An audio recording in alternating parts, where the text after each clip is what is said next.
اور جگہوں پہ بھی مل جائیں گے اور جماعتوں میں بھی مل جائیں گے، لیکن یہ جو کل جو تماشا ہوا ہے اس کی بنیادی وجہ جو ہے وہ شریکیں ہیں کہ شریکیں کہیں ایک صفحے پر نہ آ جائیں، اس لیے وہ اب ان کو رسوا اور ذلیل کرنے کی کوشش کر رہے ہیں کہ جی وہ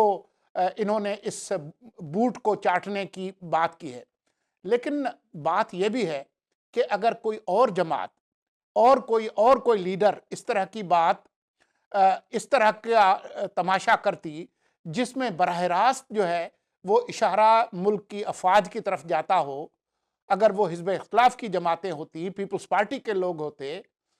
یا مسلم لیگ نون کے ہوتے یا عوامی نیشنل پارٹی کے ہوتے، تو اب تک جو ہے وہ خود افواج کی طرف سے بھی کوئی نہ کوئی رد عمل آ سکتا تھا، لیکن اس پر ابھی تک کوئی رد عمل نہیں آیا۔ اس پر ابھی تک ایک